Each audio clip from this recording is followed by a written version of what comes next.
আসসালামু আলাইকুম। সংবাদে আপনাদের সবাইকে স্বাগত জানাচ্ছি। আমি ফিরোজ তোহা। শুরুতেই সংবাদ শিরোনাম। বাংলাদেশের সর্বশেষ গুরুত্বপূর্ণ আপডেট সংবাদে আপনাকে স্বাগত। শুরুতেই সংবাদ শিরোনাম, পরে বিস্তারিত। প্রথমেই জানাবো আমাদের হাতে থাকা সর্বশেষ গুরুত্বপূর্ণ সবথেকে তাজা আপডেট সংবাদ। শাপলা ৭ রূপ পাঠিয়ে ইসিকে যে জবাব দিল জাতীয় নাগরিক পার্টি এনসিপি। দলীয় প্রতীক বেছে নেয়ার বিষয়ে নির্বাচন কমিশন ইসির দেওয়া চিঠির জবাব দেওয়া। চিঠি দিয়েছে জাতীয় নাগরিক পার্টি এনসিপি। শাপলা চেয়ে ৭টি নমুনা চিত্র দিয়ে জাতীয় নাগরিক পার্টি এনসিপি নির্বাচন কমিশনকে এই চিঠির জবাব দিয়েছে। বিষয়ে গুরুত্বপূর্ণ সংবাদ জানাবো, সঙ্গেই থাকুন। এরপর জানাবো তারেক রহমান প্রধানমন্ত্রী হিসেবে নেতৃত্ব দিবেন বললেন এম এ মালিক। বিএনপি চেয়ারপারসনের উপদেষ্টা ও যুক্তরাজ্য বিএনপির সভাপতি এম এ মালিক বলেছেন, আমরা আশা করি তারেক রহমান জাতীয় সরকার গঠন করে প্রধানমন্ত্রী হিসেবে নেতৃত্ব দেবেন। আপনারা সবাই ধানের শীষে ভোট দিয়ে আমাদের শক্তিশালী করবেন। এদিকে টিকিট কালোবাজারিদের বিরুদ্ধে ডিসি সারোয়ারের হুঁশিয়ারি। সিলেট জেলা প্রশাসক মোহাম্মদ সারোয়ার আলম বলেছেন, রেলওয়ে স্টেশনে কোনো দালাল চক্র বা টিকিট কালোবাজারিকে কোনোভাবেই বরদাস্ত করা হবে না। তাদের বিরুদ্ধে কঠোর ব্যবস্থা নেওয়া হবে। এবারে জানাবো ৬ দিনে রেমিটেন্স এলো ৬,৭৩৪ কোটি টাকা। চলতি অক্টোবরের প্রথম ৬ দিনে দেশে প্রবাসী আয় বা রেমিটেন্স এসেছে ৫৫,২০,০০,০০০ মার্কিন ডলার, যা দেশীয় মুদ্রায় দাঁড়িয়েছে ৬,৭৩৪,৪০,০০,০০০ টাকা প্রতি ডলার বর্তমান রেট হিসেবে। এর মধ্যে ১,৫৭৩,৮০,০০,০০০ টাকা পাঠিয়েছে প্রবাসীরা। এবং সর্বশেষ জানাবো সোলজার প্রথম ঝলকে কি বার্তা দিলেন শাকিব খান। বাংলা সিনেমার সুপারস্টার শাকিব খান আবারও আলোচনায়। তার বহুল প্রতীক্ষিত সিনেমা সোলজারের প্রথম লুক প্রকাশ করেছে এসকে ফিল্ম। ৩৩ সেকেন্ডের ওই ভিডিও প্রকাশের পর থেকেই নেট দুনিয়ায় তার শুরু হয়েছে তুমুল আলোচনা। পোস্টটি ক্যাপশনে এসকে ফিল্ম লিখেছে, recharge and ready, here come the first games of soldier. প্রিয় দর্শক, এতক্ষণ শুনছিলেন সংবাদ শিরোনাম, এবারে বিস্তারিত। তবে তার আগে বন্ধুরা অনুরোধ থাকবে এই সংবাদটিতে একটি লাইক দিন। এই চ্যানেলে আপনি নতুন হয়ে থাকলে আমাদের সংবাদটি দেখতে দেখতে চ্যানেলটি সাবস্ক্রাইব করে রাখুন। কমেন্ট করে বন্ধুরা আপনার মূল্যবান মতামত জানিয়ে দিন আপনি বিশ্বের কোন দেশ থেকে বা বাংলাদেশের কোন স্থান থেকে আমাদের সংবাদটি দেখছেন এবং শুনছেন। এবারে বিস্তারিত। শাপলা ৭ রূপ পাঠিয়ে ইসিকে যে জবাব দিল এনসিপি। দলীয় প্রতীক বেছে নেওয়ার বিষয়ে নির্বাচন কমিশন ইসিকে দেয়া চিঠির জবাব দেওয়ার বিষয়টি জানিয়েছে এনসিপি। শাপলা চেয়ে ৭টি নমুনা চিত্র পাঠিয়েছে জাতীয় নাগরিক পার্টি এনসিপি।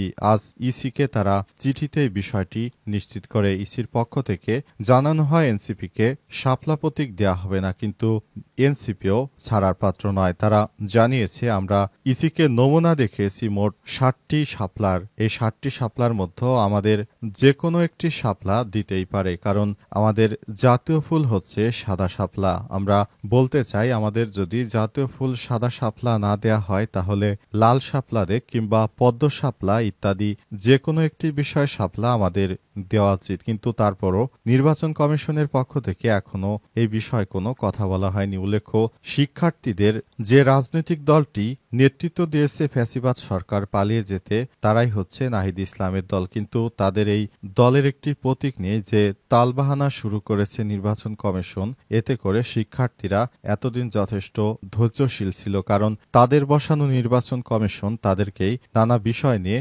ষড়যন্ত্র শুরু করেছে। এখন এই বিষয়গুলো তারা ভালোভাবে নেয়নি, কারণ তাদেরকে প্রতিনিয়ত ঘোরানো হচ্ছে। প্রথমে তাদেরকে নির্বাচনে তাদের জমানত বাতিল করা সহ তাদের বিরুদ্ধে ষড়যন্ত্র শুরু করে ইসি। এরপর ইসির সঙ্গে দফায় দফায় বৈঠক হয়েছে এনসিপি নেতাদের এবং তাদের অবশেষে নির্বাচনে নিবন্ধন দিতে চাইলেও কিন্তু প্রতীক দেয়া হচ্ছে না।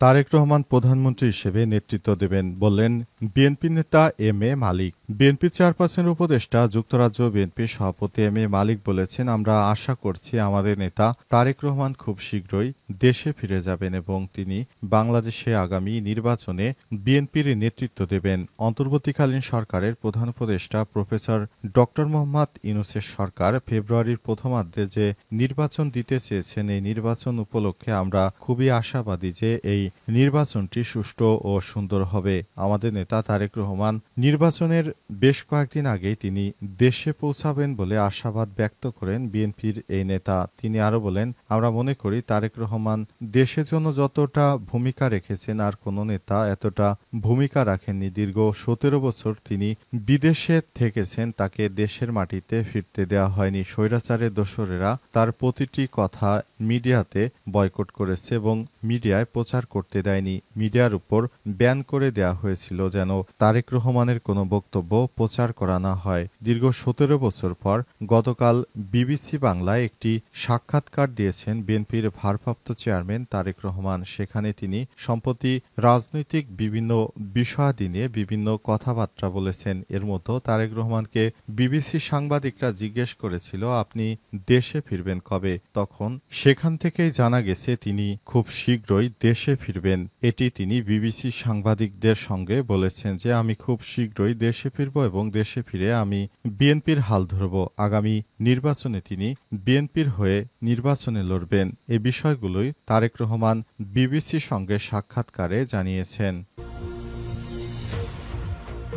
টিকিট কালোবাজারির বিরুদ্ধে ডিসি সারোয়ারের হুঁশিয়ারি। সিলেটের জেলা প্রশাসক মোহাম্মদ সারোয়ার আলম বলেছেন, রেলওয়ে স্টেশনে কোনো দালাল চক্র বা টিকিট কালোবাজারিকে কোনোভাবেই বরদাস্ত করা হবে না। তিনি হুঁশিয়ারি দিয়ে বলেছেন, যারা টিকিট কালোবাজারির সঙ্গে যুক্ত তাদেরকে আটক করে আইনের আওতায় নিয়ে আসা হবে। উল্লেখ্য, যারা টিকিট কালোবাজারির সঙ্গে যুক্ত এসব ব্যক্তিরা রেলের যাত্রীদেরকে টিকিট কালোবাজারি করে তারপর সবকিছু তারা নিজেদের নিয়ন্ত্রণে নিয়ে ১০০ টাকার টিকিট তারা ১,০০০ টাকা পর্যন্ত বিক্রি করে। এ অবস্থা চলছে। তবে সম্প্রতি সিলেটের নতুন ডিসি সারোয়ার আলম এসব বিষয় নিয়ে তিনি কড়া হুঁশিয়ারি দিয়েছেন। তিনি বলেছেন, যারা এই ধরনের চক্র রয়েছে তাদেরকে হুঁশিয়ারি করে দিতে চাই, তারা যেন আর কখনোই এই ধরনের অপরাধ করার দুঃস্বপ্ন না দেখে। কারণ ইতিমধ্যে প্রশংসা কুড়ানো ম্যাজিস্ট্রেট সারোয়ার আলমকে সিলেটে ভোলাগঞ্জে সাদা পাথর লুটপাটের ঘটনার পরই তাকে সেখানে ট্রান্সফার করা হয়। তিনি সেখানে গিয়ে নিজের কৃতিত্বতা দেখিয়ে অল্প কিছুদিনের মধ্যেই তিনি সিলেটের ভোলাগঞ্জের সাদা পাথরগুলো তিনি আবার আগের জায়গায় পুনঃস্থাপন করেন। এটি দেশের জন্য তার মতো ব্যক্তিত্বের অর্জনকে খুব ভালোভাবেই দেখছে আমাদের দেশের মিডিয়াগুলো। সারোয়ার আলমের প্রশংসা সর্বত্র। তিনি এর আগেও যখন প্রবাসী কল্যাণ মন্ত্রণালয়ের সচিব হিসেবে দায়িত্ব পালন করেছেন, তখনও তিনি অনেক গুরুত্বপূর্ণ বেশ কয়েকটি কাজ অতি সহজেই করেছেন। এর মধ্যে রয়েছে প্রবাসীদের জন্য ভিআইপি লাউঞ্জ চালু করা সহ প্রবাসীদের দ্রুত বোর্ডিং পাস দেওয়ার জন্য বেশ কয়েকটি বিষয় হাতে নিয়েছিল সরকার। আর সেই বিষয়গুলো সারোয়ার আলমের কারণেই সম্ভব হয়েছে। তিনি বর্তমানে সিলেটে ডিসি হিসেবে দায়িত্ব পালন করছেন।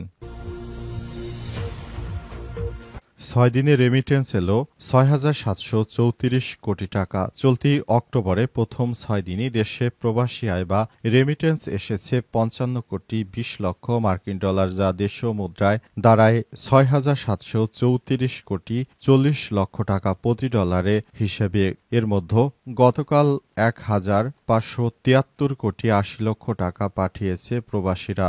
বাংলাদেশ ব্যাংকের মুখপাত্র আরিফ হোসেন খান এই তথ্য নিশ্চিত করেন। তিনি আরো বলেন, গত বছরের অক্টোবরে প্রথম ৬ দিনে প্রবাসীরা পাঠিয়েছিল ৫৭ কোটি ৪০ লক্ষ ডলার। এ সময়ের ব্যবধানে প্রবাসী আয় কমেছে ২ কোটি ২০ লক্ষ ডলার বা ৩.৮০%। এদিকে চলতি বছরের ১ জুলাই থেকে ৬ অক্টোবর পর্যন্ত প্রবাসী আয় এসেছে ৮১৩ কোটি ৭০ লাখ ডলার। গত বছরের ১ জুলাই থেকে ৬ অক্টোবর পর্যন্ত একই সময়ে প্রবাসী আয় এসেছিল ৭১১ কোটি ৭ লক্ষ ডলার। এ সময়ের ব্যবধানে প্রবাসী আয় বেড়েছে ১০২ কোটি ১০ লক্ষ ডলার বা ১৪.৩০। এদিকে সেপ্টেম্বরে রেমিটেন্স এলো ১৯০ কোটি ডলার। গত মাস সেপ্টেম্বরে 20 দিনে রেমিটেন্স এসেছে 190 কোটি 30 লক্ষ মার্কিন ডলার। এই হিসেবে প্রতিদিন গড়ে এসেছে প্রায় 10 কোটি ডলার। বাংলাদেশ ব্যাংকের নির্বাহী পরিচালক ও মুখপাত্র আরিফ হোসেন খান এই তথ্য নিশ্চিত করেছে বলে বিভিন্ন গণমাধ্যম সূত্র থেকে নিশ্চিত হওয়া গেছে।